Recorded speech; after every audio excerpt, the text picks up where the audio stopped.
on the 2nd of April in 1930. Thank you. And what drove your decision to become a pilot? Was it a boyhood dream, or was it something that just happened? I'm almost apologetic about it, and I have been apologetic most of my career. I had absolutely no interest in airplanes whatsoever, zero. I'd never been around them, never had anybody in my family or any acquaintance that had been involved in airplanes. And in fact, my first experience where I began to experience flying was while I was in college. A fraternity roommate, or fraternity brother, had been a Navy instructor pilot. And he had a little, I think it was an Aronca Champ or something like that. Wasn't much, you know, it was kind of a little pocket-to-pocket thing. And we went up flying one day, and, you know, it was okay. It wasn't like thrilling, because at the time I was dating this gal from Shreveport, and she had an XK-150, and it would go significantly faster than that little airplane. So it really wasn't a big deal.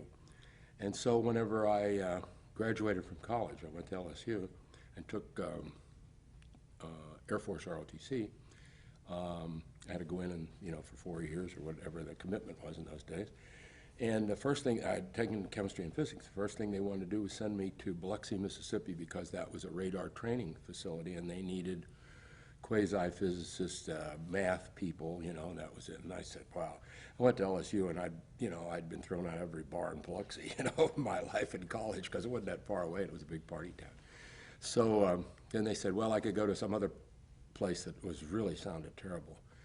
And so I said, there's got to be something more important than radar school. Is there anything I can sign up for that'll keep me from going to these lousy bases, you know, because here you're in the military, you're supposed to see the world, you know. I said, the only thing that has more priority than that in pilot training. I said, sign me up, whatever it is, sign me up.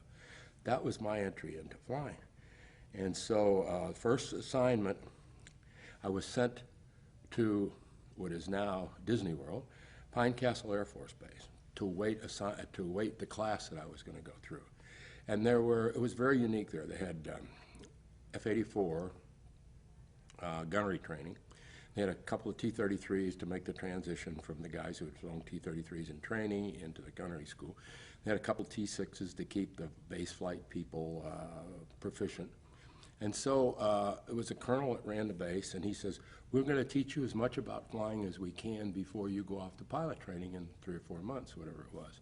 So he put me down in base operations, and I knew absolutely nothing about what was going on. So I was kind of the second lieutenant gopher, if you will. And a couple guys there kind of said, well, as long as you're here, you may as well learn something. So I went up in a T6 a few times, and this guy says, I'm going to teach you to fly a T6 before you go to pilot training, which I thought, this guy's crazy, you know. But it was really fun. And so one day they said, we got a back seat in a T-33. We're going to go down to the gunnery range. Would you like to go along? And I said, sure, you know, airplane. And I went down in that T-33 to the gunnery range, and I said, this is it. I mean, it wasn't pocket-to-pocket, everything shaking and pushing all these handles and all that stuff. It was really neat. And so that's where I decided. But I've always apologized that I had to get a ride in a jet to get interested in flying, because some of these guys have been washing airplanes and building little airplanes all their lives, and I always felt so bad because they had worked so hard up to it, and I just kind of stepped into it. Anyway, long story, but that's a great story. Well, I wanted to ask you about your experiences and the challenges of flying the F-84 in Korea and Japan. You had some pretty exciting flights. Well, I think the most exciting thing in the F-84 was the takeoff, because it was grossly underpowered, and they were loaded up a lot, and it was the real goal was to reach the end of the runway, retract the gear, and try to maintain altitude, because it used to take so long to get those dogs off, you know. We used to use JATO, this assisted JATO that would help you get off, and there was always the hope that it would work, and, you know, so it was a very heavy airplane, and not all that maneuverable, but a pretty good fighter bomber for that particular era. And it really doesn't make any difference, you know, the best airplane in the world is one you just got out of. So at that time, it was the best airplane in the world. But I got in late in the end, towards the end of the Korean War. So nobody shot at me, and I didn't actually shoot at anybody. And so when I got over to Japan, having had this education, we were in the special weapons business, nuclear weapons business. We used to carry nuclear weapons on F-84s in those days. Rather crude, but nevertheless rather powerful, but pretty unique. So I got sent off to the training business because I could understand nuclear physics and all that stuff, which you really didn't need to know, but it looked better. So I got on this training business, and so I was sent back to Japan. I was only in Korea like for a couple days, sent back to Japan, but we used to constantly rotate into Korea to different bases, and we'd fly some of these flights towards China to get them all, you know, but we really obviously never dropped one. But so that was kind of my life in Japan later on, and spent a lot of time in Korea. But 84 was a good airplane. I mean, it was, we always used to joke about it, you know, it wasn't too fast, and it took a lot of time to get off. So they used to call it Republic's answer to the crossbow. You know, it wasn't a very attractive airplane. And, lots of stories about it, but it was a good airplane. It was a good time, and we enjoyed it. And can you tell me what drove your decision to leave the Air Force to become a test pilot for Mcdonald in 1956? What happened was I had been, one of the first things I did in the squadron I was in was they put me on what they used to call test orders, and you would do test hops on routine maintenance thing. It wasn't anything too dramatic, but I kind of enjoyed the exploratory part of flying, and as well as you know, the combat part. And so I applied to try to go to test pilot school in the Air Force while I was in the Air Force. And I got some recommendations that it was going to happen, but it was midway into the, or maybe even farther down the line in the 4-year or 5-year obligation I had. I didn't remember what it was. It didn't appear like it was going to happen within the time frame that I was going to be in the first tour. So in fact, I had one general officer who was trying to accelerate to get me in it before the end of the tour, because I would have had to sign up for another tour in order to stay in the Air Force the extra year or two that it took to get into test pilot school. So I decided not to do that. So I went out and went to work for Mcdonald, and I was a flight test engineer for a year or so, and I was flying with the Air National Guard, and I was flying old F-86s with the Air National Guard. And so I had an opportunity to go to test pilot school, or first to be a production test pilot. We were flying old F-3Hs in those days, the old Navy, can't think of the name, what the common name was for it. And then we started flying 101s, and then I went off to test pilot school. In those days, we had a reciprocal opportunity between the contractors and the government. And what we would do is the contractors would provide engineers to teach in the test pilot school for a certain amount of time, and the reciprocal was the government would let a contractor pilot go through test pilot school. So it was a free, basically, trade, which has grown to over $1.5 million to go through test pilot school now. But at that time, that's the way they traded out, and everybody felt that it was a mutual opportunity, because the engineer would bring the flight testing concept and engineering from the contractor that was developing the airplane, and they would also make lifelong friends with people in the military, and vice versa. Mm-hmm. So it really did a couple things. It got people cross-trained to understand the other person, how they did it, and it really facilitated future activities in testing, because people went to test pilot school together, the contractor, and so there wasn't, which turned out later on to be this division of the we and those guys and these guys. It created an incredibly cooperative group of people for the next years. So that's the way I went through test pilot school. I was selected, but it was a free reciprocal deal in those days, and I went to Pax River and enjoyed it. You know, it was the land of pleasant living in Pax River. It's a nice place to be, and I really enjoyed test pilot school. It was hard at the time, but we used to have such a good time, you know. Nothing was hard in those days. You always figured out a way to enjoy it. Well, I think you make friends that last your entire life. Absolutely. It's a good time. I wanted to ask your opinion of what your thoughts are on combining the Navy and the Air Force test pilot school. So that debate has been going on for years. Yes, it has, and since I've had an opportunity to fly a lot with both services after I got out as a contractor, I've spent almost as much time at Pax River as I have at Edwards and Eglin and all the rest of those bases. So I've gotten a pretty homogeneous view of all the testing that goes on for the Department of Defense in aviation. And there are so many core courses and techniques and capabilities that are basically the same. I mean, the airplane gets off the ground. If it's a carrier, it's a Navy airplane. If it's a ground, it's Air Force. After that, airplane's an airplane, you know. So, and the testing is very similar. There's sometimes a little different, you know. Obviously, they've just cultural differences, even in the same, even structural testing. And they don't do it exactly the same in the Air Force as they do in the Navy, even though structural testing is structural testing. Especially, it's interesting when you get identically the same airplane. It goes to two services, and they test them differently. You know, you just say, how do you do that? But at the end of the day, I think that there is, and when I was in the government, I was pressing for this for a while, and before that, because I thought there should be a common core test pilot school so that everybody learned well, and there wouldn't be differences in the results. But they would have to split, obviously, because of the things that are unique about the Air Force, unique about the Navy, et cetera. And the Marine Corps has always been Navy. They haven't had their own.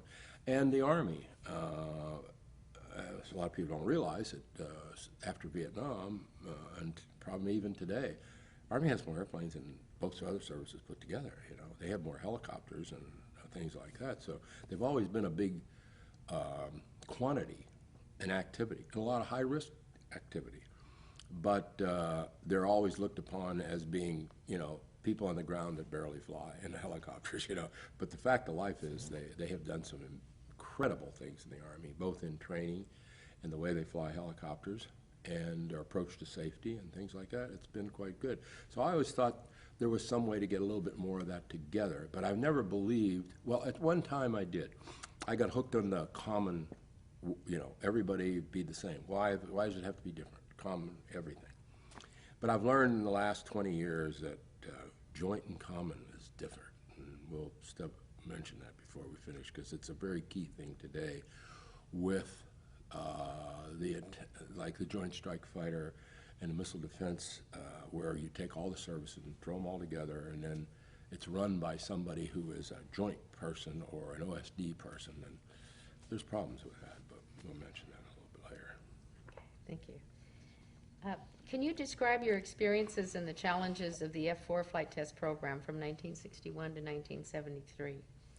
Well, I think the first thing with the F4 was, and I was not in on the first part of the flight testing.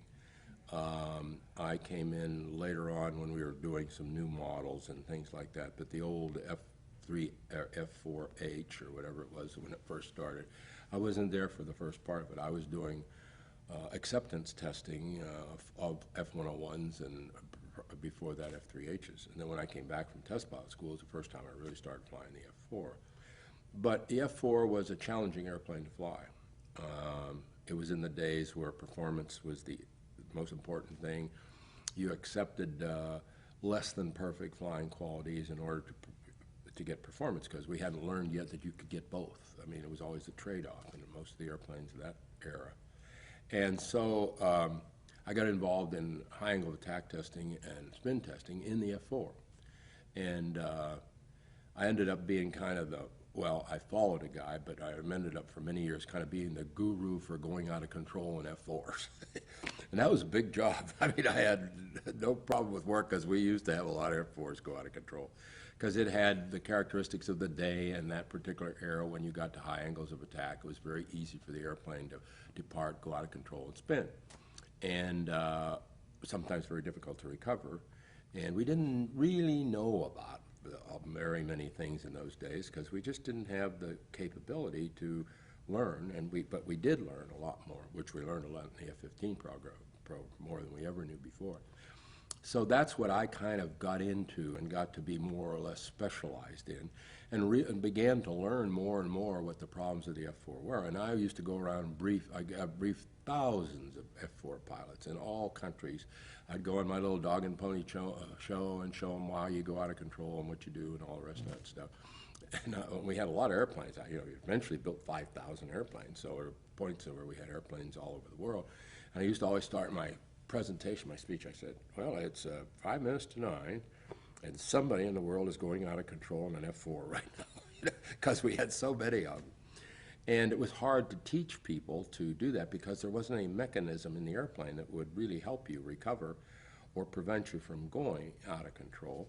You had to be able to sense it and do something about it. And of course, 90% of the time, it was the first time a person ever seen it, you know. So it was hard to convey all this. So we tried to, my goal was always to try to simplify, because everybody come up with these tricky recovery things, and the guy is panicked, or it's a dark night and somebody's shooting at him. Last thing he needs to know is have a 7-step something, right, and watch that until this number, you know, just.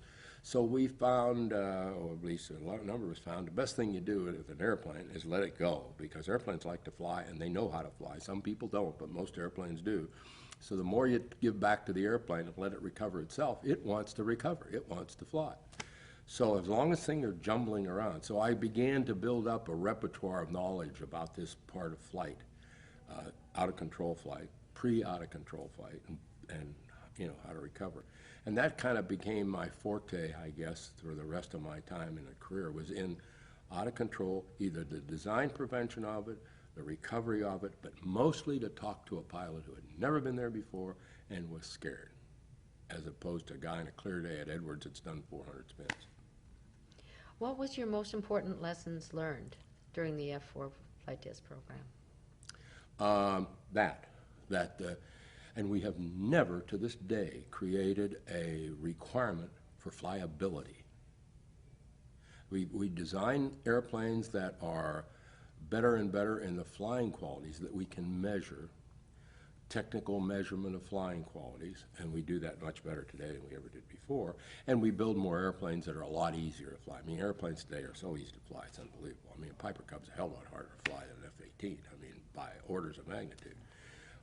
But that was the idea, was to make it easy. Don't make it hard. It's like skiing, you know, when they start short skis. I mean, long skis are really good, but it takes really hard to learn how to ski on them. Well, like short skis. Then if they learn that, they can work their way back up. But make it easy to learn, reduce the barrier to learn and getting into it.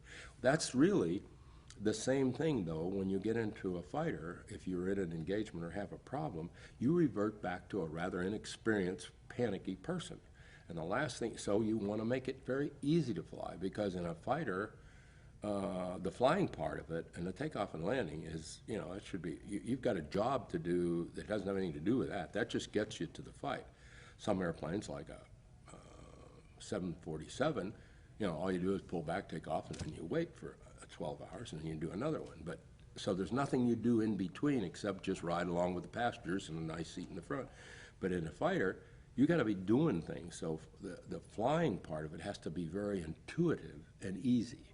And we've just, we've come around it in a circle, sort of, with flying quality requirements, but we've never really been able to say, what we want to make it is really easy to fly. Because that's the big payoff. Less accidents. When you have a surge and all at once you got to pull people out of B somethings or C somethings and make fighter pilots out of them, it's a lot easier to do than a guy's never seen dirt in the canopy in his life, you know, and you know, once you want him to be a fighter pilot. If it's also hard to fly, it makes it a lot different. But if it's kind of easy to fly, it's easy for him to do. So that's kind of been, those are the lessons that I learned. Make airplanes easy to fly, very forgiving, and the rest of it will kind of take care of itself.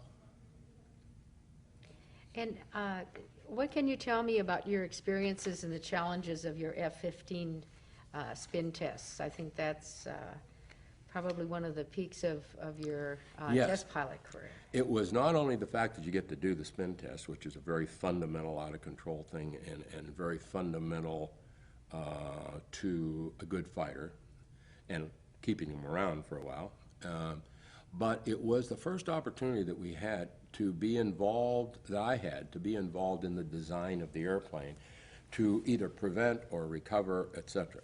We had a very unique situation at Mcdonald, and when the F-15 came along, we convinced the powers that be that we should portray the airplane with test pilots. Engineers and managers didn't talk about F-15s. Every presentation was given by a test pilot in the whole program when we were trying to win the thing. Basically what we went in, and the military and government people that came in to evaluate our proposal, we gave them a briefing as if they were going to go fly it. Not how it worked, but how they were going to go fly it. And so it was a pilot, and of course there's a lot of pilots that come in on those teams, so it was a pilot-to-pilot discussion of what the airplane was going to do. And it was very, very effective. And the other thing is that we had pilots in charge of or at least the deputy in charge of nearly all aspects of the airplane, whether it was the radar, whether it was the flight control system, the cockpit, and things like that. And so it was totally different approach to it. The test pilots were embedded in the design and development of the airplane. I mean, very embedded, and had a lot of clout as to what was going to happen. So we built an airplane for pilots, period. And over the dead bodies of a number of engineers that want to do different things, but we just kept telling them, you got to make it easy. We do not want what we had before in the F4.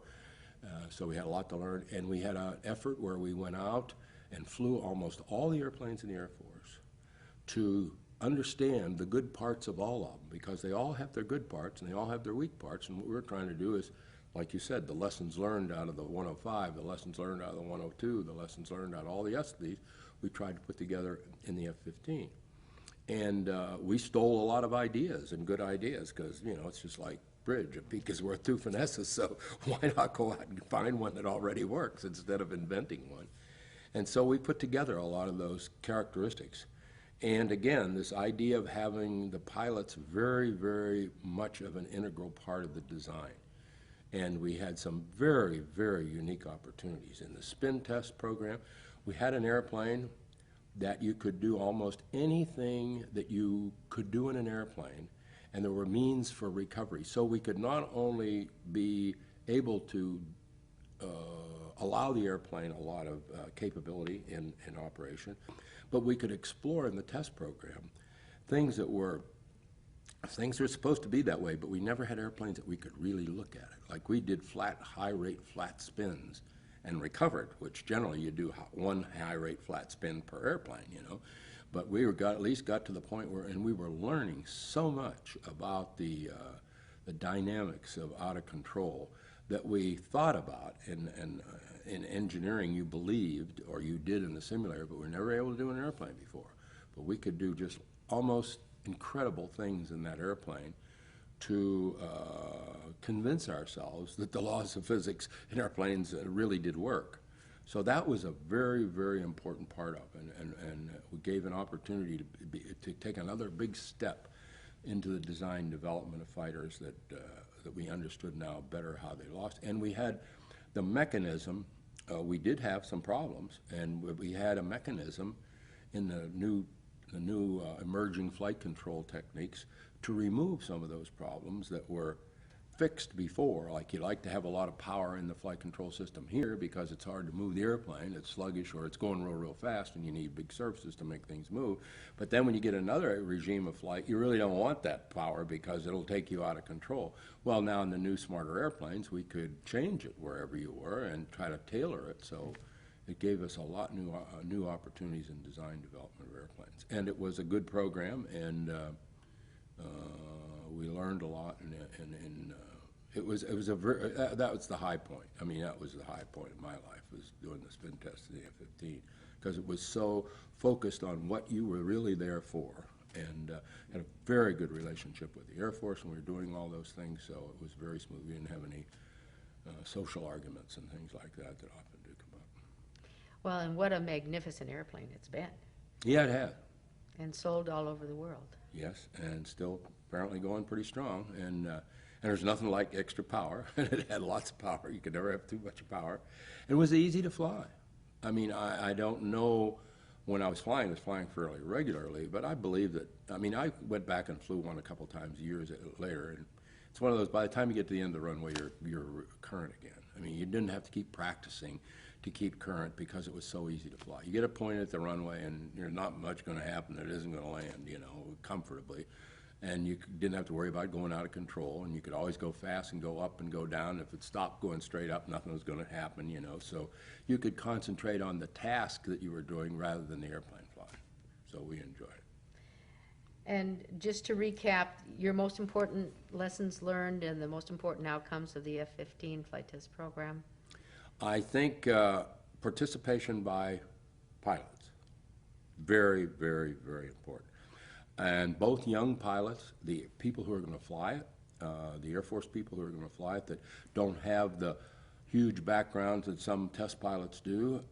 We don't want to build test pilot airplanes, you know, and we've done that in the past sometimes. Well, you can barely get it through with some guy that's got 7,000 hours, been flying for 30 years and flown 100 airplanes, but that's not what the customer's going to be.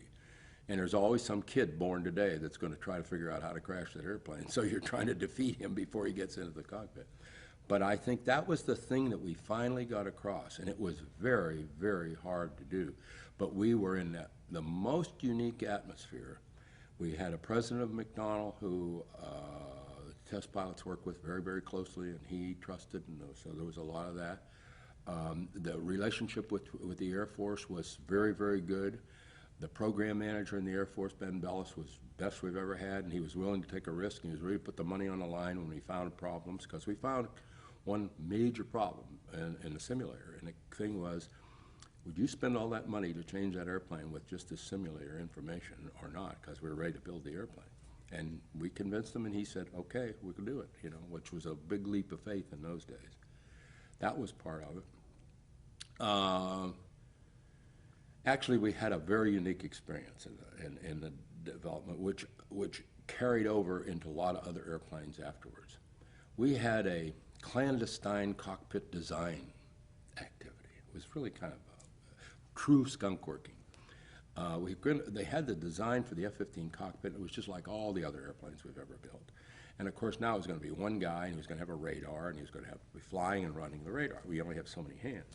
So in airplanes before, and I had flown other single-seat airplanes that had radars in them, and they had a big radar, a big club on this side you ran the radar with, you fly the airplane with this hand or whatever it was. It was always very clumsy. So a couple of us invented a few things, and I invented the target designator and radar control on the throttle, where we had a little button that moved around, that moved the radar around. Now you didn't have to have another, another thing. And heads-up displays, we never had things like that before.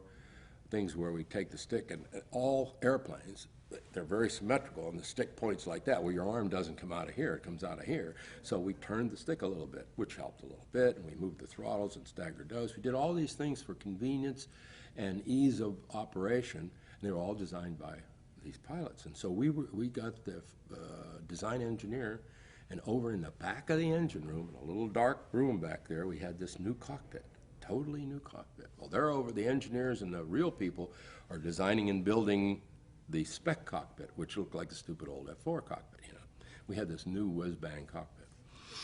Well, we got better and better at doing this, and we changed a lot of stuff in the cockpit. We really did. So that it was so easy to do things. You never had to change hands, and everything was up. And it wasn't perfect, but it was a big step. It was all done by 3 pilots, myself and 2 other guys, and a tremendous cockpit design engineer guy that did all this, but nobody knew we were doing it.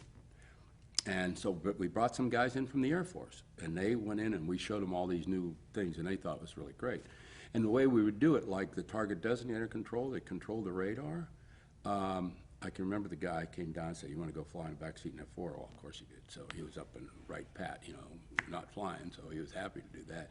So I said, I got a little special thing. It's a little scope there, and there's a little button on the stick, and it's hooked up to the radar. And I said, I'm not going to tell you any more than that. You got to figure out how to make it work. So he gets up and he gets in the back seat and he sees the radar display and stuff like that. And the little button does the radar, and he pushes the button there, and he sees the cursor start moving around like that. So instinctively, he puts the cursor over the radar return, and he's following it for a while, and then all at once he pushes it, and it locks on. So it was follow you around, push the button, and lock on. Took about a minute for him to figure that out. That's what you like to have, because then you don't have to think of it. The guy's back here shooting at you and everything is going off. You don't need to relearn what you do. It has to be intuitive. And that was the whole concept of the airplane. When you thought about something, the button was in the right place, the stick went the right way, this went this way, you didn't have to relearn. And you also exploited the repertoire of the pilot. Like they always wanted to move the radio somewhere. You had to push this to do that. And we say, guy's been turning the radio on all his life. He knows how to talk on the radio. Don't make him a new radio. He has to learn how to do something. Take advantage of, make the radio match the radio he's always been using.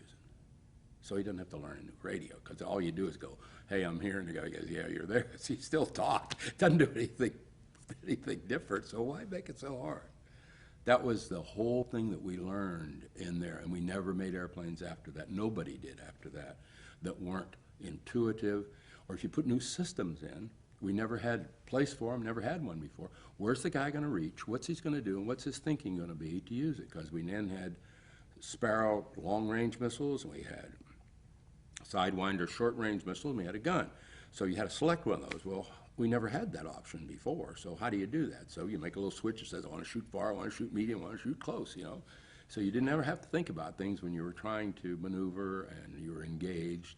Everything came pretty naturally. That was hard to do because the engineers said, oh, it should be here, you know, and we had a vote on all that stuff, but we always said, well, the pilot has one more vote than all the engineers put together, and they'll take care of that. We were pretty cocky in those days. But how wonderful that the CEO listened to you and allowed you to make all Well, these that was one of the funniest things.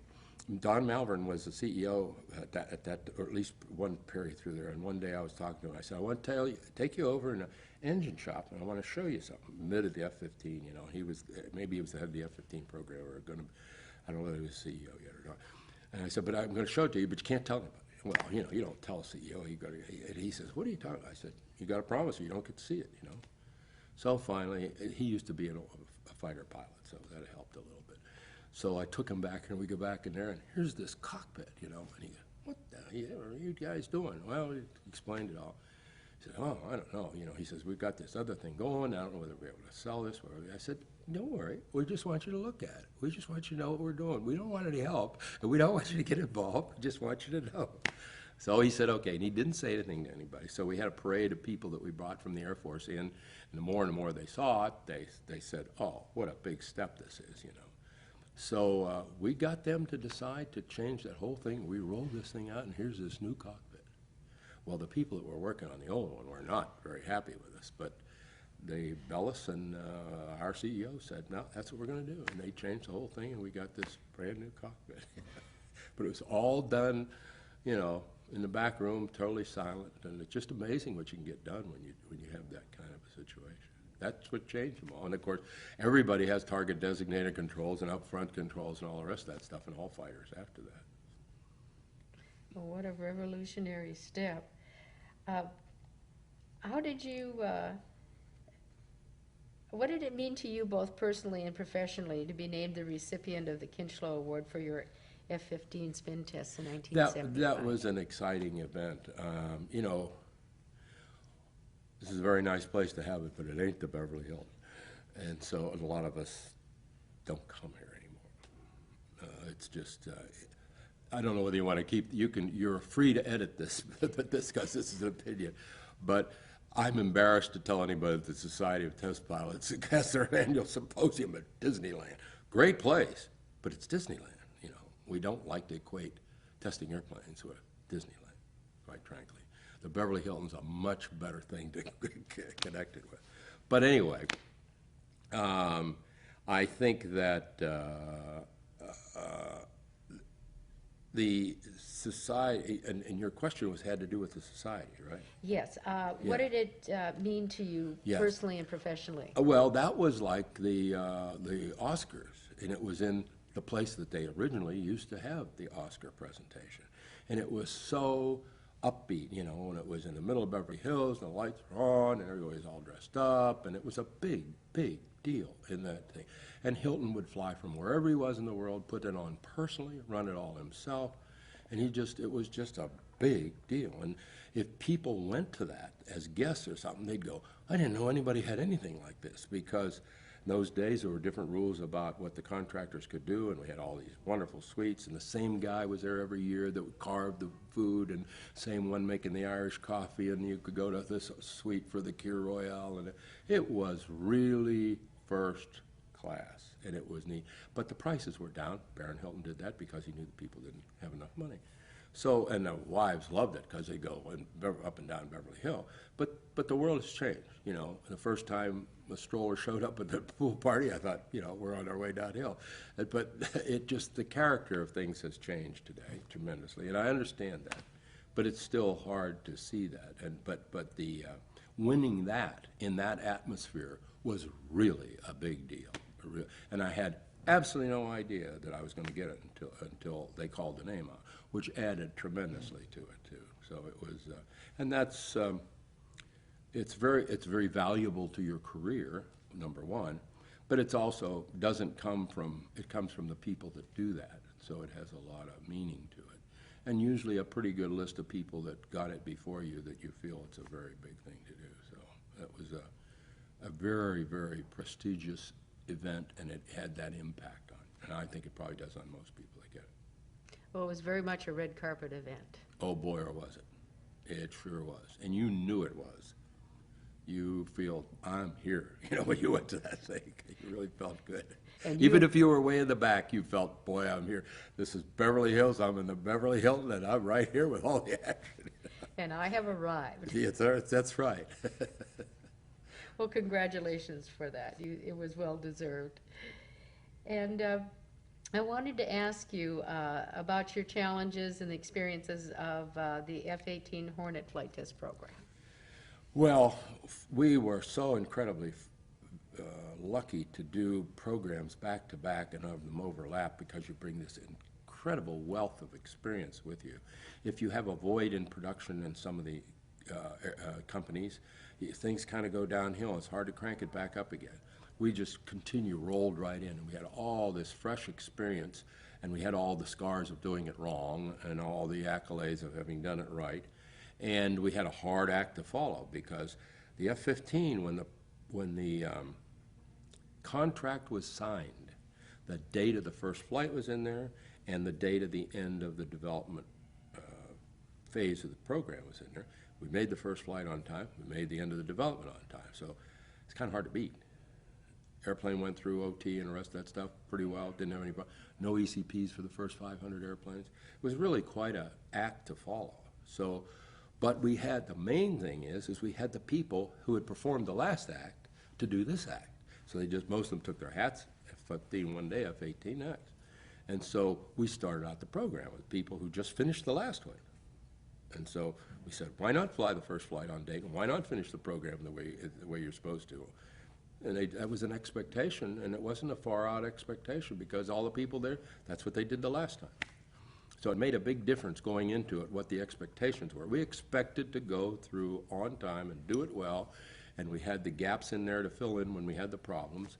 And we didn't have too many problems in the F-18. As we did in the F-15, we didn't, I mean, F-15 was engines. Pratt & Whitney engines were just horrible. I ferried almost every airplane from St. Louis to Edwards after the first one, and I wouldn't go over Colorado where there's mountains with those engines. I always went down south around Albuquerque, or I mean down south. They were too risky to go over the mountains with. So it took all those years before we got engines that were really reliable. The F-18 was a different story. We had a GE engine that was really good. No problems with that. So we didn't have any of these fundamental problems. So we had some typical structural problems and typical handling problems when we went to Pax River with the airplane, but they weren't dramatic. And we were moving into an era where you could change things in airplanes electronically now. You know, we had all full fly-by-wire flight control system, so the first airplanes were flown on a little chip like that, you know, and that's really what flew the airplane. And so you had the ability to fix things, if they weren't giant things, easier than we ever had before. And we took advantage of that. But we were also extremely conservative because we were the first production fly-by-wire airplane. And the last thing you want to do is have a loser, because you've taken a whole unique technology for airplanes. It's going to have a future that's going to be immense, and you don't want to screw it up with the first airplane. So we went very, very conservatively in the fly-by-wire business in order to ensure that we would be able to perpetuate the concept of fly-by-wire, because it was a very new thing in airplanes. And it was always the fear that the computers would quit, you know, and you had this. So we did have a hydromechanical backup, but the hydromechanical backup just flew terribly. And they thought, hell, they have to fly one on that, never landed. But at least it was there. And So there were a lot of changes. We took a lot of what we learned in the F-15, obviously, and navalized a lot of it and fixed things that we did wrong. But the cockpit design, again, was done totally by lots of engineers, but was really overseen by a pilot team totally. So we used that concept of participation of test pilots, which one would take engines and one would take this and one would take that, and they would be very much a part of that team in the F-18 program. And so it went very, very well. The early flights went well. We flew that out of St. Louis, and we had a very good relationship with the FAA in those days. It was just unbelievable. We get in and out of St. Louis just as easy as you could, Edwards or Pax River, and they were very easy to work with. And I was a chief test pilot then, and I made a real concerted effort to work with the FAA to allow us to do things safely, but not grab big volumes of air that we weren't using. My argument always was, you give me 2 feet more than the outside of the airplane, that's all the air I really need. You can make airlines go wherever you want. But we didn't want to block off big blocks of air, and so we actually hired 3 or 4 controllers at Kansas City for the company, and they would guide us through all of our thing and around airplanes and not have to move the civil. It was quite an elaborate thing we had worked out there. So we were able to fly the first flight out of St. Louis, which is really kind of neat because everybody gets to see it.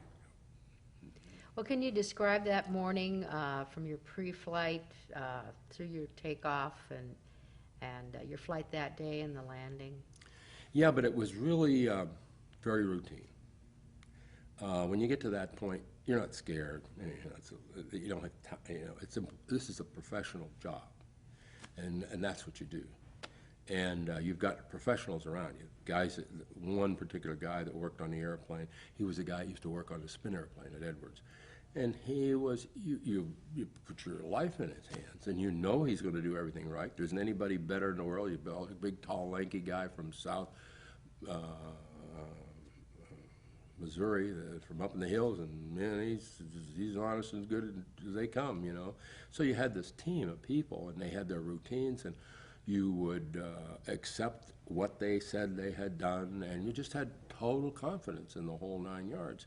And the simulation had gotten so much better by then that we really had very, very high confidence in the simulation. And we did, thousands of runs on all kinds of stuff. So you really didn't expect to see anything. And the goal was, and which it was to come back and say, flew just like the simulator. I mean, that's probably the most important thing you can ever say, because then that means the simulator worked, and it's there to work with and parallel with the airplane. That's really a big step when you get one that really is true to the airplane. And it was very true. We had some problems with the airplane that we had to overcome, and takeoff rotation problem.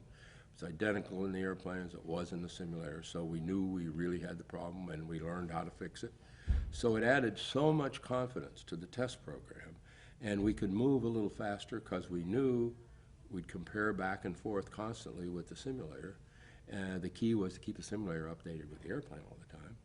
And so we actually, you did like you did with kids, you don't cut the grass, you don't get the car. So we used to say, you don't get the information back in the simulator, you can't move on with the test program. So you had to couple the two, otherwise it would kind of pile up there, So you had to create these little incentivized things to get things like that done. So it was a very, very well-run program, and we had this, again, this incredible relationship with the Navy at that time. They were very much a part of the program, and we had, PAX isn't always the best place to fly, but we worked out things there. PAX almost makes up for the lake bed at Edwards. I mean, Edwards is a place to fly. I think when God made it, he knew we were going to make airplanes, and he said, well, I need a big flat place where they can land, where the weather's good all the time. So he put I think that's why he put the lake bed out there. Well, we have a lake, but not a lake bed at Pax River, so it makes it a little more difficult to get things done there. But it's interesting because Edwards has the space. It's the most beautiful place in the world to fly airplanes. It's where God said we should fly airplanes, and Pax is sitting there on Chesapeake Bay with lousy weather and a tiny little airspace and stuff like that. But the people figure out, we're going to figure out some way to make it work. So they have this, it's the Navy spirit of testing versus the Air Force airspace, and it kind of balances out. So we used to always say, you know, you have your choice. You could either fill in the bay or take all the people from Pax to Edwards and bring the culture across. It's a little argument between the two of them that we used to have. But everything went well at Pax. It's a hard place to fly in the wintertime when you got to go over water. You got to have this entourage of helicopters to save you in the cold water and all this stuff. It's a big deal, you know. So those problems, but they rise to the occasion most of the time, and can't do much about the weather. But Pax was a different place to fly. But I went through test pilot school there. I've been flying there all my life, so I knew what it could do and what it couldn't do. But that was a good program. It went through very smoothly, on time, and still grinding out airplanes. What were the most important lessons learned from the F-18 flight test program? Honestly, most of the lessons were learned after the first phase of flying, the first 20 or 30 flights. And my participation in the F-18 program was first flight, first 20 or 30 flights. Then I'd go up to Pax and we'd change things and do things here and there. It was exploitation of the fly-by-wire system. It gave us new opportunities to do things with airplanes, and I think that was the most important thing that we found. We could come up with techniques to, if the airplane departed and would spin, you could put a big sign on the thing and say, basically spin, and this is the direction it's spinning, by the way. So it means you should put the controls here, and then later on we found out, well, maybe we ought to just put the controls over there, so you could automate all this stuff. And so the guy really didn't have to worry about those things. That was a big help. Other things, we could tailor the flying qualities very accurately. And I've flown many people in F-18s that either never flown before, and we had the greatest compliment that you can get in an airplane, in an F-18 from a guy who was an old P-47 pilot, and he hadn't flown for I don't know how many years, but I don't know what he was. He was president of some company or he did something, so we gave him a ride somewhere. And he came down and he said, it flies like you think an airplane is going to fly before you fly an airplane. Whatever your thoughts are about how you think, what you would do in an airplane to make it fly, you go in here, guess what? It works. That's about the highest accolade you can give an airplane, is that it flies like you think it's going to fly before you fly it. That means you don't have to learn anything, and it's easy. I flew a helicopter once, a Hughes Notar, that instead of a rotor on the back, it had a jet blast, if you will, that controlled the airplane. And I'm not a helicopter pilot. I've flown a lot of helicopters, but I'm not a real helicopter pilot. And I flew that thing, and it was like, you want to go up, you pull the collective, you go up, you have to push all these things and move everything around, you want to turn, and I came down and says, it flies like you think a helicopter is going to fly before you fly a helicopter, and find out they don't fly like that at all. And this one was one that so from the first flight, I could fly just as well as other people, So that was one of the most important things in that in the F-18, was to be able to now even make another big step. And we had no emergency procedures, none. Everything took care of itself. Whatever you were going to do, it did it first. But we tried to reduce the numbers that were there. And again, with this electronic airplane, you could do a lot of things that you could never do before. So it was like, on takeoffs, you get to the end of the runway and there's no red lights on, it must be ready to fly. We didn't really have to go through a checklist or any of that stuff. You didn't put the flaps down when you're taxiing out. It said you didn't put the flaps down, dummy, Otherwise, if it didn't say anything, you just go. And other companies did this too. It wasn't a unique Mcdonald thing, but we just had the opportunity to build the airplanes with that in it at that time. So that's why it really was good. And then, of course, they went on to build them bigger, so they get more fuel in them. That was the only significant thing in the F-18. It didn't have enough range on the ship. The cycle time was bad, so they built a bigger one. Looked like the same airplane, it just looked like you were standing closer to it. I wanted to ask you, you were selected as Chief Test Pilot and Director of Flight Operations for Mcdonnell Douglas in 1976. Can you tell me about your experiences and the challenges of being Chief Test Pilot? Yeah, it was Most of it was assigning the right people to the right jobs. Because all test pilots are different, they all have different talents. They have all a core talent, but they exceed better, they're better in this, they're better in this. So sometimes you need a guy who's very difficult, because it's going to be a difficult job, and you don't want somebody who's a pushover. Or sometimes that's not it. You need a guy who can go at things very smoothly, because it's a change that we're exploring one bit at a time. We're not going to get the answer real quickly. So a lot of it has to do with the character of the people, and a lot of it has to do with their flying. For instance, if we're going to do, we've got a new airplane, we're going to Farnborough, and we're going to all these places, or there's going to be, you have some guys who are good at doing flight demonstrations, and you have some guys who want to do flight demonstrations that you don't want them to do them. If a guy's too eager to want to go do flight demonstrations, you kind of got to back off and say, that's probably not the guy we want. We want the guy who's the professional. He does it, he enjoys it, but he doesn't really want to show off. So sometimes that's hard to find. So you have to do things like that, and certain programs are very high risk, and you want people who are very methodical and very professional. If a guy says, whoever says, I get a rush, you just throw them off the stage. You don't want anybody getting rushes. We don't do this for rushes. So a lot of people say, isn't that a big rush? You say, no, we don't rush. It's a different professional attitude to what you're doing, and you expect things to work well. That's what you do. And if they don't work well, you expect that they're not going to work well sometime, and you know what to do with that. When I was in Washington, we had a guy by the name of Riggins, who was a backfield guy for the Washington, whatever they were, Redskins or what it was. He was a cocky little guy, but he was a good football player. And when he'd make a touchdown, he'd just take the football and hand it to the referee. Didn't jump up and down or anything like that. And so every time they'd interview him, he says, I'm not surprised when I make a touchdown. He says, that's what they pay me for. So he does this, so what? I made a touchdown. That's what I do, make touchdowns. So I've related that sort of to the professional test pilot. That's what I do. This is not a big deal. This is just what I do. And so they get a calm approach to things. Sometimes things get a little bad, but it's more like I'm mad at an airplane for doing something bad, as opposed to I'm scared. I wish this didn't happen. How can I get this airplane back intact so it can fly tomorrow? Not, oh, we're all going to die. Nah, well, I mean, there are points, I'm sure, where that comes to that point.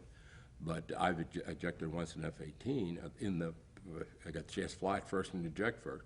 But it got to the point where, this wasn't anything else to do, so you got to jump out rather than, so that's what the way the people think. And so you assign tasks that way. Otherwise, you're really going to get yourself in trouble if you get the wrong people doing the wrong job.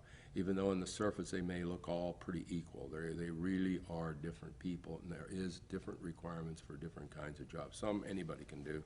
Some take people that are a little bit more tuned to that particular activity. And I had a unique position that used to do a lot of chief test pilots from all the different companies used to go together, and we'd talk over the things that were working, that wasn't working, and problems we had with the services about doing this, or problems we had with the FAA, and we'd kind of do all that. We were so ultimately lucky at Mcdonald. As the chief test pilot, I could go directly to the chairman of the board or directly to the CEO without any problem at all, and they expected that. A lot of the companies were way down the ladder. So that was fortunate. And I actually had a meeting scheduled every 6 months to sit down with the CEO and tell him how things were really going, because they believed that's where the truth came from. And I can remember one time going out when flying an F-105 that we were going to put F-4s in that squadron. We used to go out and fly the airplanes that we were going to replace with our airplanes, because it gave you a better relationship with all these pilots that are flying 105s or flying one of this or whatever it was. And you're going to introduce the F-4, you could relate to what they were doing. It was very valuable. And there were a lot of characteristics in many of the airplanes that we replaced that were really good, and in some cases better than what we were replacing. So it wasn't too true when we got to F-15s and F-18s, and then things were really much better. But I remember going out and saying, well, you can do this in 105, but for God's sake, don't ever try it in this new F4. You know, you'll wish you never did that, and because it was a weakness. And those stories would get back around to the company, you know, and the engineering say, people, you can't go out to badmouth their airplane. I said, not badmouth, I'm just telling the truth. The guy's going to go fly it, you know. Well, you got to tell him it's 10 o'clock, he's going to watch. It's 9, you know. You don't want to lie to him. So they'd get back around. I remember one day, the president of the company, or CEO, I don't know which we called him in those days, I don't know what the label was. He came up to me in the dining room and he gave me a hard time about, you know, going out there bad-mouthing this airplane and telling the engineers and all that sort of thing. And he came by the next day and he went up to me and he says, I apologize. He says, that's what we've got you for. You guys are the conscience of our company. If we don't listen to you, we're never going to be successful. That was the attitude that we had within Mcdonald. That we were telling the truth, you better listen, and that's it. And I mean, we weren't always perfect or anything like that, and we had certain guys that were a little stronger than others, but basically that's the role that we had, and that was just like unbelievable to work in there. And as we ended up, we had a couple of test pilots that ended up being CEO of the company. There were times when we had different models, you know, a Swiss model of the airplane and a B model and this. And at one time, I think every program manager of the derivative airplanes was a former test pilot. So they really, really used the test pilots, and the test pilots, we worked out a thing also where the test pilots had a career path. That's what I created in there, a real career path at Mcdonald, because they also got to be deputy program managers when they were flying, so that they got management and stuff, because a lot of people, all they want to know is how many people you've done this and all that sort of thing, and so they had to build up something other than just flying airplanes. So they are all able to move into jobs. In fact, we had a hard time keeping some people because some of the other departments would realize that this pilot was really a good manager and engineer, and he worked very good with the customer because he's also a pilot. And so they were trying to pull pilots away from the flying business by enticing them with more money than the pilots were making. So we kind of backfired for a while, but we got that all settled out. But the environment was really the key thing. You could be very objective, very well supported, and that really made a difference. And I think it made a difference in the product. And how did you come to be selected the Director of Navy and Marine Corps Programs in 1983? Well, I'll try to make that as short as possible, but two things happened. And when I was about 45 years old, somebody in the company, I don't know who it was, certainly wasn't the guy that was running it, decided that people over 45 were too old to be test pilots. So they were going to stop all test pilots, experimental test pilots, couldn't be over 45. Well, you know, this is stupid. We had a big argument. So finally, we actually, 3 of the pilots, we tried to figure out how are we going to stop this? You know, how are we going to get this done? Because they wouldn't listen to us. And so we had the AFL-CIO. They came to us and they said, we know how to get things done. So we said, okay, we'll make a pilots union, which we, you know, I'm not a big fan of unions, and neither were we, but we were trying to get something done. And we actually we had a big hearing and a big thing, oh, they are executives, they can't have a union, and we went through this great big legal process. And we were not the most popular people in the company at that time.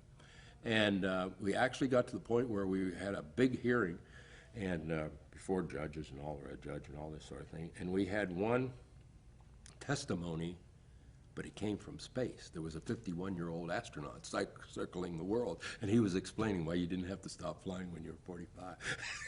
That had a lot of clout, but it looked like it was going to go to the Supreme Court. It didn't eventually. The company, actually what happened is I was like 46 or whatever it was, and they were still arguing, but it was a year, and I was getting older, and it hadn't really happened yet.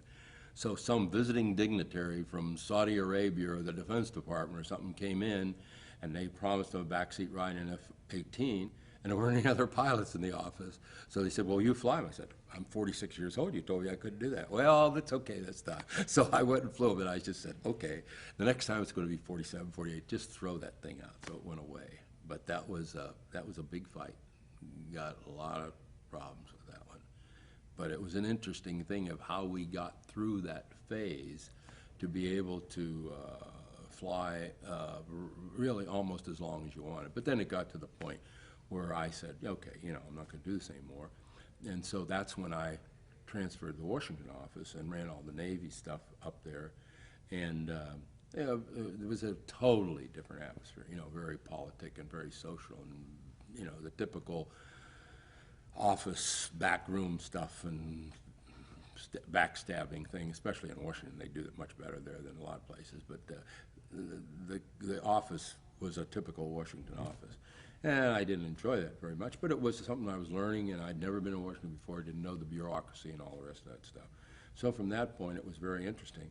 And I found out later on that there was a high potential that I would eventually take over the Washington office, but nobody told me that. And somebody came to me and said, would you like to go to work in the government? And I never worked in the government. I didn't know. I mean, I was just learning what a deputy undersecretary was compared to an assistant, you know, something or other. I didn't really have any idea what it was. But I was Goldwater. I'd known Senator Goldwater. And he kind of said, I think we need for you to do that. And Senator Warner, who later became the chairman of the Armed Services Committee, some of them kind of indirectly came and said, I think we need somebody who really knows what he's doing in there, because it was a new job. Never had it before, so it was a blank piece of paper, and it was a job that was created by the Senate, not by the Department of Defense, and stuck them in there. So they were pretty interested in who went in there. And they didn't put anybody in, because they didn't want a director of operational test and evaluation. That's what I was, an assistant secretary, because he had the power to determine whether airplanes went into production or not. That's where the money is. I mean, testing doesn't make money, but production does. And they created this job because they had problems with airplanes, and so they created this director of operational test and evaluation that was an assistant secretary, worked directly for the secretary, but also worked for the 4 armed services committees, which was kind of a unique thing. So obviously, the Department of Defense wasn't very happy about having this guy in there.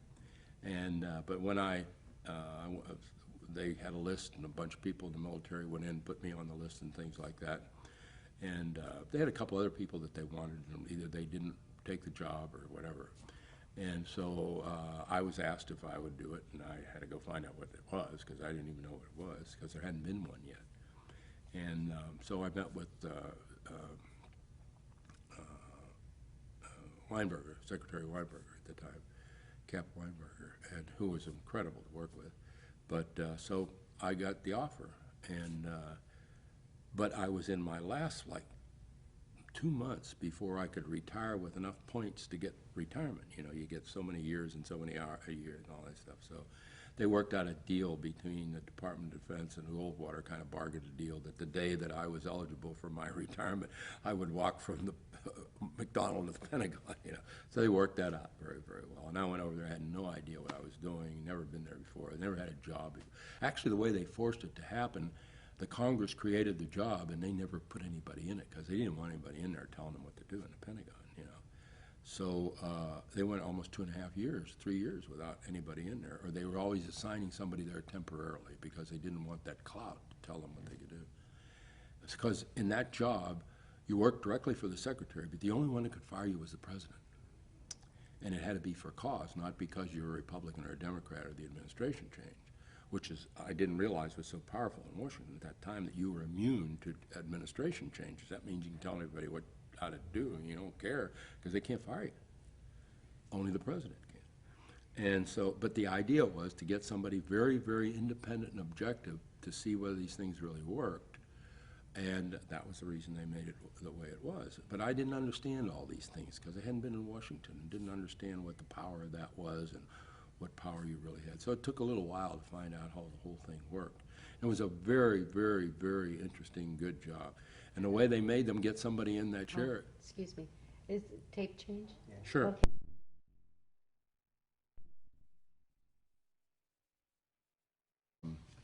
I don't have a little, Oh, I have one. I think it might be on there, that would sometimes recover it from a spin. We had one in St. Louis. One of our guys in the F3H was up north, because he used to do all the testing around St. Louis in those days. This is back in the mid-50s.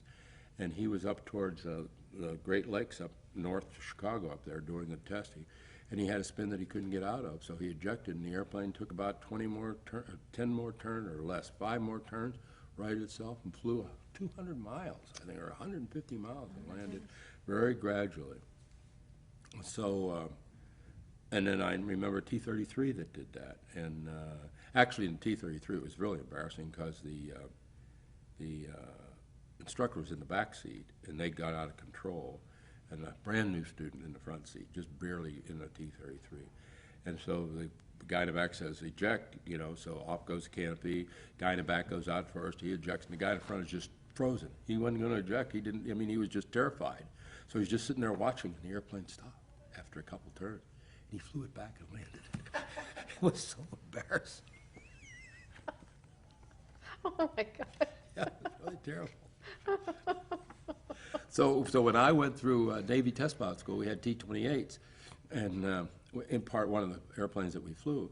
And a T-28, you could open the canopy, and it was a T-28 was a trainer, but it was about the same performance as an old P-51, so it was a pretty sparkling airplane. So we used to do lots of spins in it. So I had this my own little program, see, so I'd go up and get it spinning and just get it pretty stable where it was really in a pretty stable spin, and I'd open the canopy, and it would almost always recover. So it was the same thing, only in this one you could open it. You didn't have to jettison it. You could put it back and come in and land. Because when you're spinning, you're not going very fast. It's not going to tear the canopy off or blow you out of the seat or something like that. Interesting. But you're absolutely right. That's what happened in a couple of cases. The same thing you're talking about did Oh, happen. goodness. Did you find out what time you have I'm to going to leave? look at it right now. Oh, It would okay. be right about, Okay. in fact, I'm going to do something very quick here, I hopefully do, and call. I want to ask you, over the 4 years that you served as Assistant Deputy of Defense, you were the key decision maker in the DoD acquisition process and the policymaker for test and evaluation within DoD. What were your greatest disappointments in acquisition and policies during that time? Very interesting what the disappointment. Wasn't like couldn't get things done. That's generally the biggest disappointment. You could get things done. The reluctance to investigate and discover. And what I learned has never changed. So nobody has fixed it. It's exactly the same problem I was talking about when I was giving my speech last night here. And it's still there, and I don't know how we're ever going to get rid of it.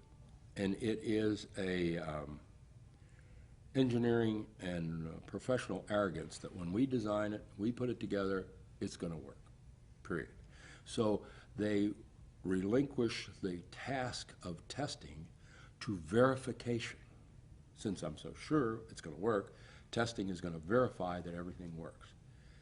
The dominant thing in testing is discovery. And the earlier you discover, the better off you are.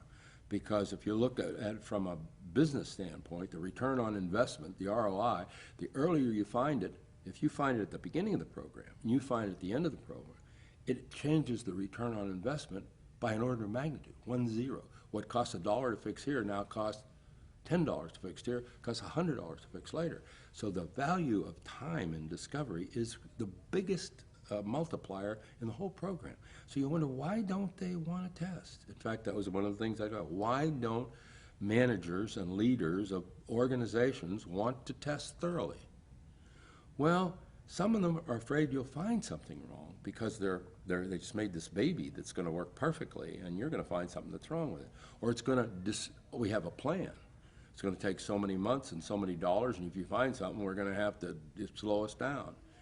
And by the time you get around to testing, you have usually overconsumed the amount of dollars that's available in the development program. So as you move to the right in the schedule, every one of those days costs the same amount as the other one. I mean, you pay for these programs by the day, not by the event.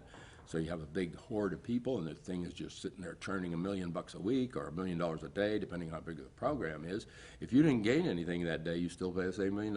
So you know, it's efficiency and effectiveness that really counts. Well, they don't. By the time they get to testing, they have consumed 90% of the money in the program, and we have 20% of the funding is necessary for testing. You got a problem. You got a real big problem. So They say, well, maybe we don't need to do this, maybe we don't need to do this. We needed to do that when we started the program. Why don't we need to do it now? Oh, well, we're sure this was. So the problem is to protect the testing so that when you get there and you know you'll be behind and you know you won't have enough money, you can do it, because then it looks like it's, because if you find something in testing, it's expensive. Find something wrong, it's expensive. So testing, if it's verification testing, you can say we'll fly 400 flights, we'll test everything, it's done. Well, that assumes you don't find anything. As soon as you find something, you know, things kind of go haywire. So you got to go out and fix them, which takes a while, and then come back, do them over. The old clock is going at $1 million a day or whatever it is, and you didn't accomplish anything yesterday. So that was the problem, was fighting the system. They were always cutting testing. They would lie about the results of testing. They would have these, what I call miracle-based planning, where it was just going to, you only need 3 little miracles to get through this program. And a lot of people, so, and it comes from 2 people. It comes from people who are CFO-oriented, money, time, and it comes from people who don't have the experience, don't realize that things are not going to go quite as smoothly as you expected, or people who have this incredible arrogance about my new process, whatever it is going to be solve the world. You know, so we had various kinds of spiral development, and we had capability-based development, all these, what we called slogan-based acquisition, which nobody liked very much. There are all these different things. At the end of the day, you got to do it, you got to go through it, you got to do it right. You can do it more efficient, don't get me wrong, but you still got to go through all those steps, because acquisition of military weapons has absolutely nothing to do with private enterprise acquisition. It's a whole different ballgame, another planet. So very little of it transfers from building cars and building refrigerators and stuff like that to building airplanes. Very, very little transfers. But a lot of people would think that a lot of these MBA processes can transfer over. But MBA is about making money, period. Doesn't have anything to do with quality of product, doesn't have anything to do, unless it makes money, or whether it works or not. You buy it, you sell it. You sell it, you get the money. What happens afterwards is somebody else's problem. Totally different than government acquisition. You're interested in how it's going to work at the end, not when you get rid of it off your table. So you have to learn that, and you have to dampen the spirits of some of the people who think they can do things in half the time for half the money. No, it's not going to happen. It's a great idea, it's not going to happen. It's like, you know, we're going to have babies quicker. No, it's not going to work that way. Just takes time.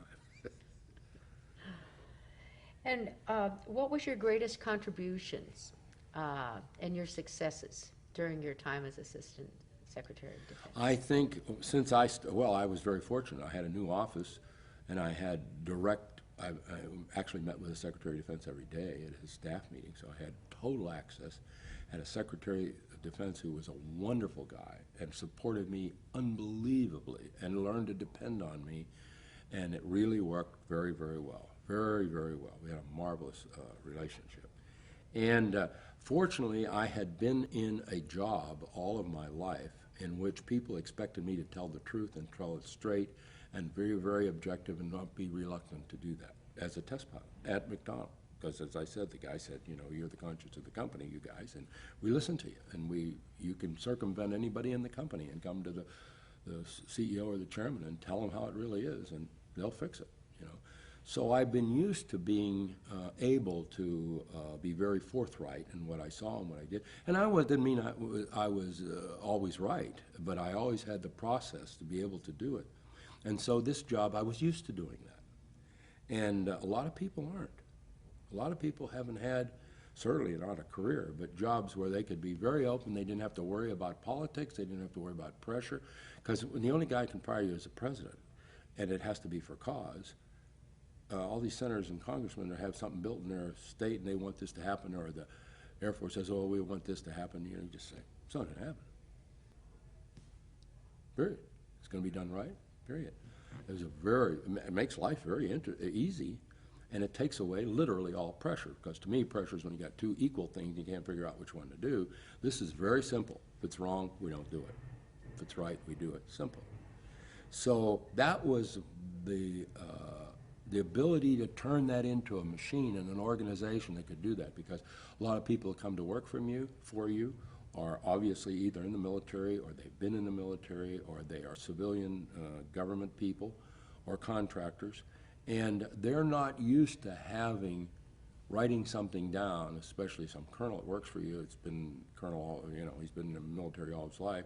He writes something for equivalent of a 4-star, which was the job that I had. He expects to get one back with a lot of red stuff on it, rewrite it, do it 3 or 4 times, and you look at it and say, hey, you're closer to this than I am. It's going to the secretary. They go, oh my God, it's going to the secretary like that? I said, sure, you wrote it, you know, that's yours. Well, then things changed a lot, and they realized that they had a real responsibility, and we in that organization had a lot of responsibility in cloud. And so people change, they really become very good and professional at what they do. And they take their experience, and now they can really use it well. They don't have to dance around things, or it's not going to be politically incorrect. Well, nothing's politically incorrect in that thing. It doesn't work, it doesn't work. You don't have to be nice to them, you just have to tell them. And so that it really changed, and the people that work for me just did an incredible job. And to this day, and I'm very close to the guy that has my job now, and we talk all the time, it still operates pretty much the same way. So there's a lot of people that are there since I was there, because they like that, they're good at that. So we were able to create the organization to function exactly like the legislation was that the Congress wrote. And sometimes it gets distorted. And I could always go back to the senators and congressmen, which are, some of them are still there, which I can't imagine some of them stay there that long, but anyway, and you go in and tell them there's somebody's beating up on their baby, and boy, they come out of the seat and say, what do you want me to do? You write the legislation, I'll publish it. We want to make sure that our baby has the right tools to work with. So they were really very good. They really very, we did things that were wrong and they gave us hell for it, but that was right. They did the right thing. But to have that kind of sort of connection and clout, you can really do the job right. And it's been done very well. Deteriorated over a few guys who didn't like confrontations for a while. We got a guy in there now that's really good. He's really good. He's very fair but very crisp about what's going to go on. And so, that's like kids, if you're fair and you're crisp, they learn. If you're easy, they don't know where the edge is. So it works pretty well. What were the most significant lessons learned in the outcome of your time as Assistant Secretary for DOT&E? I mentioned this in a speech last night. Evolving cynicism. You just don't realize how many people will twist things, and especially in a bureaucratic society. And the shift of responsibility to the combatant or warrior to a shift to the bottom line. I think when they invented the term chief financial officer, things have never been as good since then, because they often end up being the CEO, and we get the wrong guy in there in most cases. It's just horrible. They shift the focus on time and schedule and even, a general or colonel has a program for 3 years and it's, really not doing too well. He'd like to keep everybody thinking it is until he gets out of there and the next guy comes in. And they don't treat program managers well sometimes in the military, but in the commercial, not the commercial side, but the defense industry, they've gone far too far over. It's not a real profitable business. Because the government controls your profits, and you're dealing in huge numbers, but you don't make any investment. They pay for the equity to do it. They buy all the parts, they buy the buildings, they buy everything. You don't put, I don't say you don't put a dime in, but you don't put money in like Apple does or somebody like that, so you don't get 40% return on your investment. It's down in 3-4%, something like that. But it's a big number, but it's still pretty small. And they believe in that thing that they have sort of the right to make money like you do in software. They want to retire with $50 million or $20 million. Well, at 3%, you got to do a lot of finagling to retire with $20 million. If you're in a software business, you got a half decent company, you're going to make $30 million by the time you're 40, and you're off in Cabo with a Learjet, and it's a whole different ballgame. But too many of the CFOs are trying to figure out ways to make these high profits and get these big returns. And it's just not that kind of a business. It's more of a business that's you should get more psychic reward than financial reward, because you're doing something. This other guy that made the software, it only lasts for 3 years and it's gone, you know, but he made a bundle, as they say in the commercial. He made a pant load out of that, you know, and he's gone into something else. And he doesn't care what it works afterwards, he cares how much they bought it for.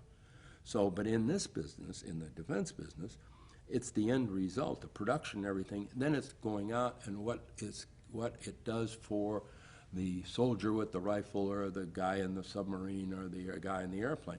That's what it's all about. And so it's a very, very hard business to make a lot of money or have people who want to make a lot of money. It's not the right place for them. They can make enough money to live well, retire pretty well, send their kids through school, have a good life, but no Learjet in Kabul. It's not in the thing, and so it's deteriorated. The integrity has deteriorated rather significantly because of the focus on time and the miracle-based planning, where they come in and say, "Oh, we're going to build an airplane for $50 million, a big new fighter." You can't build a big new fighter for $50 million. It's going to cost $100 million. The last one did. Why do you think you're going to cut the price in half? It's not going to happen. We want the kid in 4 months. It's not going to happen. It's going to take 8 months, so you better plan on it. 9 months, so you better plan on it.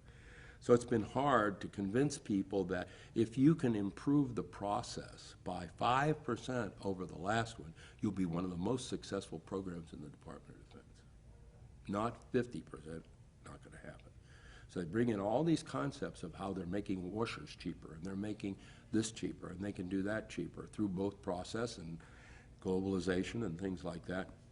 And it just doesn't seem to work out. Look at 787 and Boeing. They outsourced globally everything, and they had to bring it all back in because it didn't work, didn't fix, didn't have these problems, so they went. It's been a horrible situation. They're doing well now because they are mending their problem.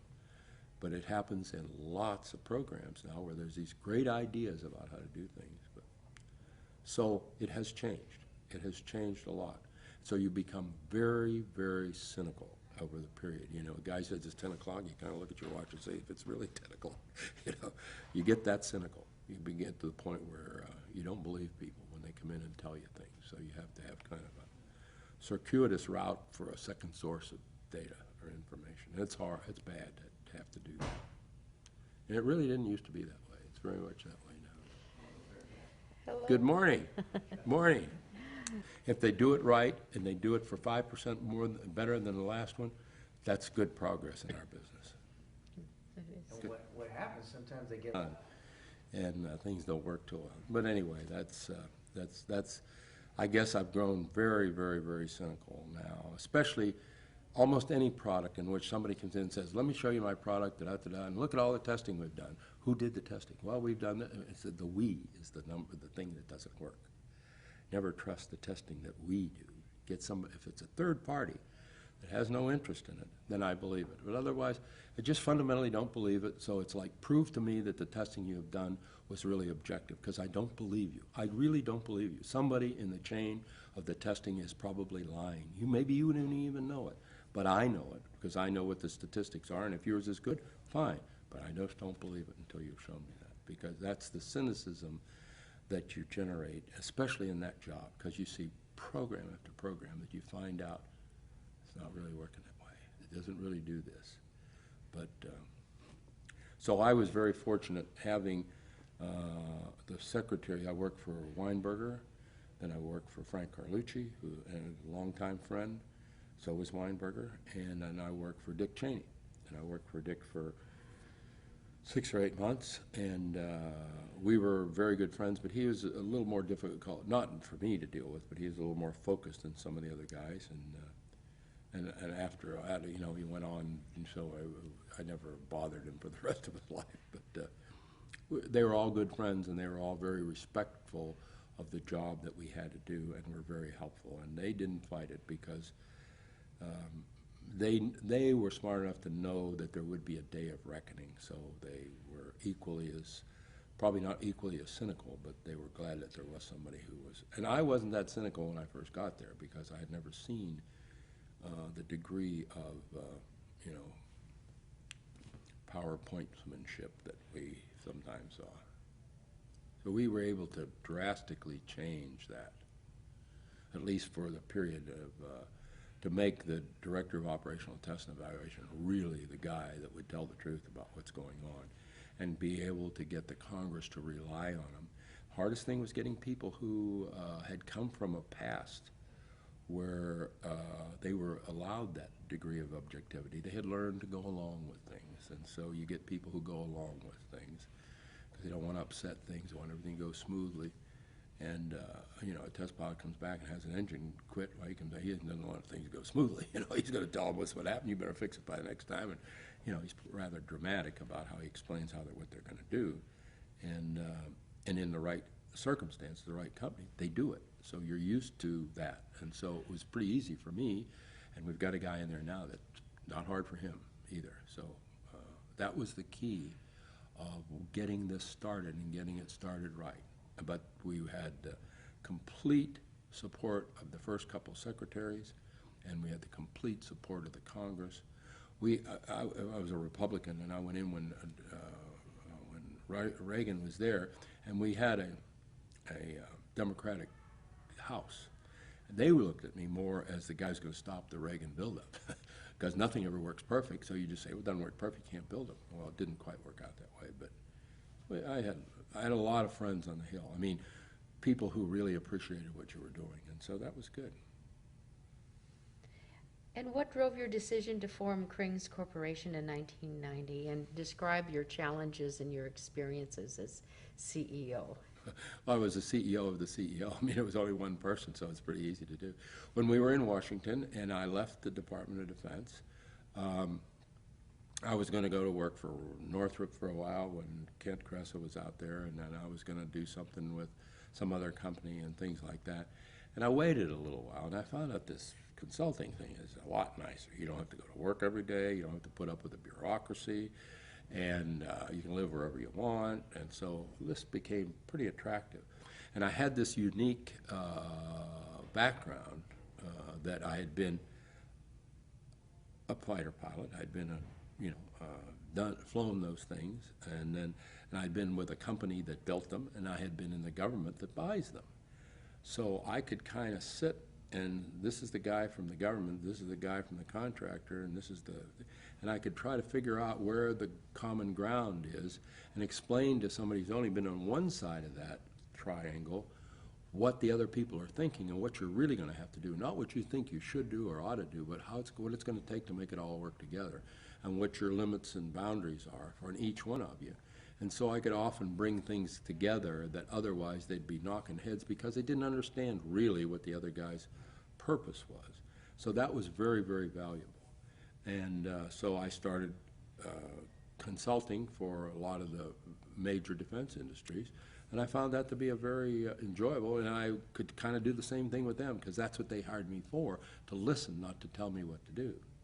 And so you could be as independent and as outspoken with them, because that's what they were really buying for. And a lot of times they didn't like to hear what you wanted, and they'd get mad and all that stuff, but then they'd call back and say, no, we know we have to really do that.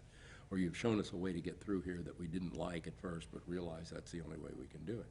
So that's what we did. And after we were in Washington, my wife, Barbara, she had been in the Pentagon for a while. We were married in Washington.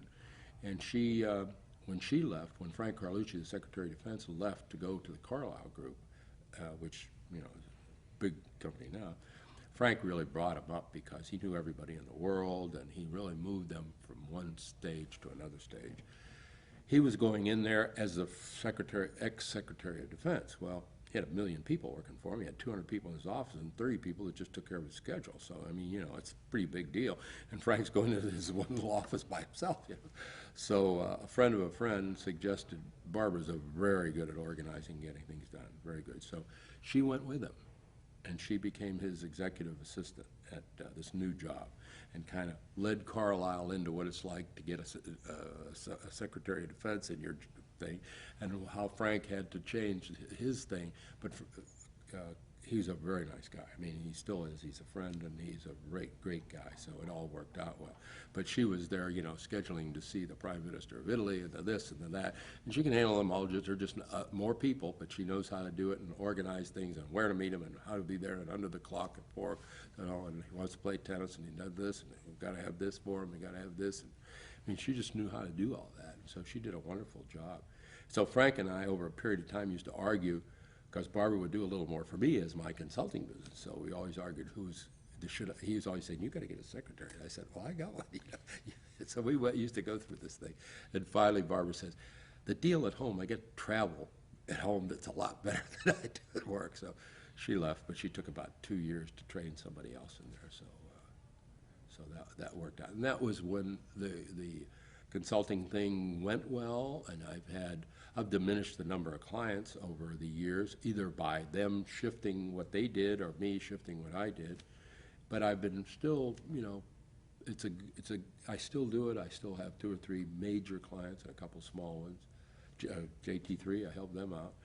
And I'm very much involved in the missile defense program and the F-35 too. Those are the 2 big programs. And so I do that, and we live in Austin, and you can move wherever you want to move and do what you want to do. So I'm still doing it, and if it gets too busy, well, I can crank it back. Well, I wanted to ask you what you thought of the joint test range concept. When I was after I ran a defense science board thing, and we came up with the concept of the defense resource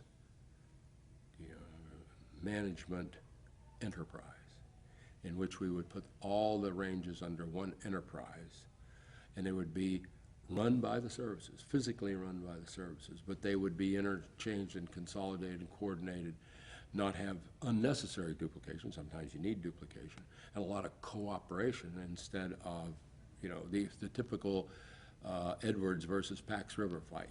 The thing to do was to make them Siamese twins, so that what you did at Edwards, you did at Edwards, what you did at Pax, you did at Pax, and you tried to, when it came to processing and things like that were not location-oriented, you would do them at both. So you had twice the power at any one place that you really needed, and then you'd get away from these people in the BRAC saying, well, you got to shut one down. Well, you don't shut them down because they have to work together. You kill one Siamese twin, the other one dies, you know? So you get them symbiotic so that they're working with each other and relying on each other, but the total amount of cost and that thing shrinks because we don't duplicate it if we don't have to. That was the whole concept, and we got a bunch of people who ran ranges. They came together, and we put together this concept. When Rumsfeld came in, he looked at that and says, we're going to do that. And so we started on the path to do this, and we had a study on how to execute it. But the services were not interested in that at all. It was taking too much prerogative away from them. And but Rumsfeld was very backing, and so we did he actually picked the new DOT&E was a guy that was on that report because he wanted him to make sure that he was there in the government to make sure it happened. And then the war started, and so he had other things to do, and without that power of the secretary, it just kind of the services prevailed, and we never did it. We did half of it. We created an organization that's responsible to do all that, look at budgets and stuff like that, but they don't have budgetary control, and it's, you know, rubber bullets, you know. I mean, they just don't have the clout, because money is the clout in the government. But I think it's a very good idea. But I'm back to the thing about the joint and the consolidated and the whole 9 yards. The one thing I found, though, the most important thing is to preserve the differences of the services. I used to think we could have purple suits. Not right. You're allowed to get smarter when you get older, and I've learned that well beyond 60. I've learned all that, and I found that the problem is when you put joint, consolidated, all the rest of that stuff, the people who run joint things and consolidated things, and they generally are not going to be the executors. They put all this together, but the services actually execute. So there is a intangible capability in a military service that you can't put in writing. I don't know where it is, where you do. But when you say to send 10 special forces guys up to do something one night on a hill, and they meet 80 people, they come back. Shouldn't happen. I mean, the 80 people should kill the 10 guys, but they get it done. I don't know how they get it done, but that's just the spirit. They do they are truly the multipliers. You put 5 of them together, you get 5 times as much as you would if you just added 5 soldiers together. When you put the military out, it is totally a multiple of the people. 4 people, you know, is not 1, 2, 3, 4. It's 4 times 4. It just gets huge. And that's a quality that you cannot give up. And when you get in certain joint and common activities, you lose that spirit that the service says, we, the Navy, are going to do it no matter what, we're going to get it done. Or the Army says the same thing. A joint thing, guys, up there, you know, he says, we're going to process it. You can't, it's so powerful that the overriding value of a commonality or a common system or a joint this or a joint that, you have to, in the military, now this is not necessarily true in business because there are other incentives that you can make them happy because they get more money and everything works out fine. But here it's not like that. So you have to make sure that you never dampen that spirit because that is so valuable. And they all know how to do things, so you try to exploit the services rather than diminish the services. And there's a tendency when you have a joint thing to tell everybody, we're going to do it all different because I'm in charge and everybody's going to do it the same way. That's not necessarily good. And I found if you had to make the ultimate decision, which I don't think we'll ever have to, I would rather have the services buy their own stuff. They're not going to work together all the time, but that's not what the key is for them to work together. The key is to win in the end, and I think there's a balance. I'm not against these cooperative things, but you've got to be very careful how you set them up, that they have a purpose, and they're not just organizers. And I want to ask you what you feel your greatest contribution or accomplishment is in your career. Getting to be 80. That's probably one of the most You don't look 80. Well, I don't feel 80 either. But no, I think it's hard to pick out a particular contribution because 90% of the time you're a enabler. Other people are able to do things as a result of you organizing. So it isn't one big thing. You didn't make the touchdown, but you trained the team and you led them and we won the game. It's sort of, that's what I find in the days of flying, doing the high angle attack stuff and becoming a world expert in airplanes out of control. I learned things and was able to convey it, like learning that I get rather passionate about airplanes, and I believe airplanes have souls, and they are living things, and they're different, one to the other, and they like to do some things they don't like to do. And if you treat them like they're a being as opposed to a machine, it's easier to understand. They're talking to you. The airplane is talking to you when it's flying. When it's out of control and it's really going wild, what it's telling you is, I don't like this. I don't like this. So you got to figure out a way to let it kind of see if it can get out itself. If it gets very smooth and everything, it says, I like this, but I don't like what it's doing. So I got to figure out how to overcome that. So there's a lot of things that you can learn, and you get to do, and when you're doing out of control, you get more feeling of the airplane because it kind of exposes itself.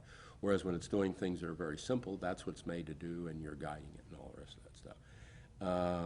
Things like exploiting airplanes for more than what you would normally get. When we learned to get really smart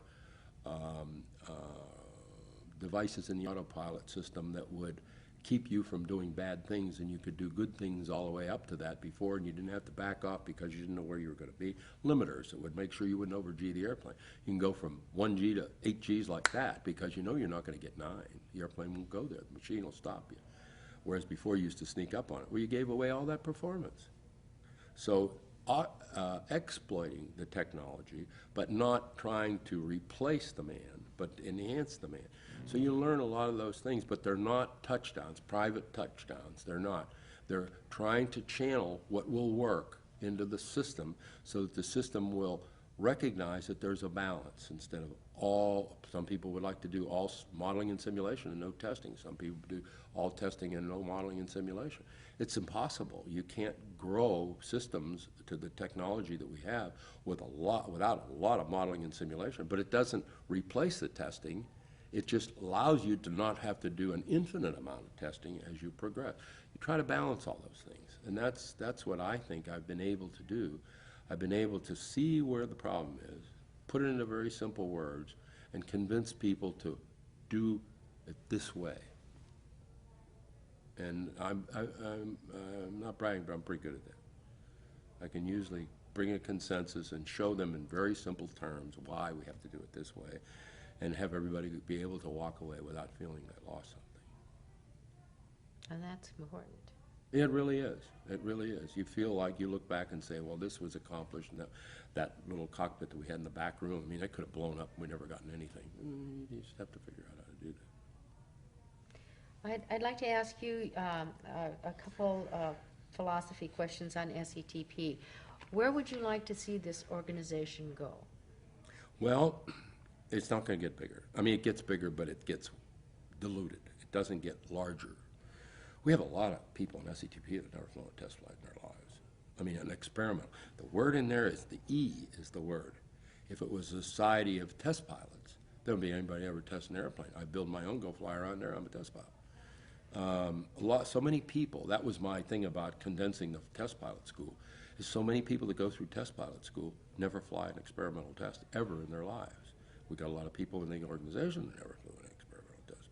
Not a lot, but we have some. I thought it should be more elite. Not hard to get in, but honest about it getting in. The guy really has to have done something of consequence, not done an autopilot verification program or something like that. Not that there's anything wrong with that. We can change it to something else and include everybody. That's okay. But there's been a growth thing about growth is good. I don't know that growth is all that good, especially when the consolidation of companies is getting smaller. The number of airplanes being built is smaller. You don't need as many test pilots anymore. You really don't. So we tried to say, well, let's distill that down too. So I think that the society has grown, but it has somewhat diluted. If Goldwater used to be the biggest guy about SETP, used to, like he said he belongs to SETP, so we want him because he's truthful, he's done things, and he knows what he's doing. And so we were really on a pillar for many, many years. I think it's been diluted a little bit, and I think we need to look at how we can distill the test pilot organization, not necessarily what it was, but what it could be within today's parameters. You can't go back to where you were, but I think it's become too diluted, sort of, and we get big crowds, but it's because they bring the kids to Disneyland. I mean, it's a whole different group, and it's hard. I mean, life has changed, and when you're my age and you look at these young people, what they're doing, life has changed a lot, so you tend to want to make it like it was when you were there. But I think that they've never been an organization that took stands, political stand. I don't mean political, but if there was a controversy, they never did things like that. We used to try to do that once in a while. And there used to be about 4 or 5 of us, old sages, the old guys, that would get together every few years, and Ricardo Traven, when he was here some time ago, he did that. We got them all together, and I sat down and said, well, where are we going, how are we going, are we going in the right direction, should we change things, or what should we do? And I think that's something that should be done from time to time, not just by the little group up in Mojave, because that's kind of a focused little group, because I think we had and can have influence around the world a little bit more, so we have maybe a little higher look at things. So I think there are things that can be done to perpetuate. But I mean, it's doing well, it's growing, it's got money, it's going along, all that stuff. But you have to look inside and see, you can make anything big if you want to. My view. And this will be... We're just hello? about Yep, finished, this is the last question. I wanted to ask you what your thoughts and hopes for the future of flight testing in aviation are. Well, Glasses? yeah, that's right. It's not going to go away. I mean, we still need it. But the coupling with modeling and simulation, especially when we get into classified areas and we get into very high performance areas in low observability and in kind of when it couples with cyber, there's a lot of stuff that you really can't do without an incredible World War IV going on to really find out things. So we have to rely more on simulated activity. and we have to depend more on it during the buildup of the development process, because airplanes do so many things now that if you tested them all in flight as rigorously as we used to everything, the test program would last forever. So we have to learn how to integrate the technologies that we have into the testing plan so that we don't create a testing plan that's huge but not too small, so we make sure that we get truth underneath all this simulation, and we end up being able to do things that are robust and we're confident at the end, and we can find the flaws early. But I certainly would like to, I have never figured out how you can get management and leadership to really want to do testing more rather than do testing avoidance, because it seems like that's one thing that we haven't overcome. Well, thank you. Okay, I thank appreciate you. it very, very much.